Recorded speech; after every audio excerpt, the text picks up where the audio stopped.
crazy with fingernails like claws, and that he ate grass with asses when he paused. Then when he continued, he mumbled about his God. He said, my days were numbered, so I started to nod. It's later now, and I'm alone, still thinking about what I saw. Something woke me up, a strange noise out in the hall. I hear it again. It was a finger instead of a singer. It was a finger instead of a song. It was a finger instead of a singer. It didn't stay too long. It was a finger instead of a singer. It was a finger instead of a song. It was a finger instead of a singer. It was a finger instead of a song.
was having a party and wanted to hear a song. A disco-connected finger appeared where it didn't belong.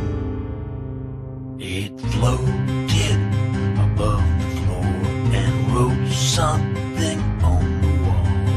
No one could read the writing, so someone was called.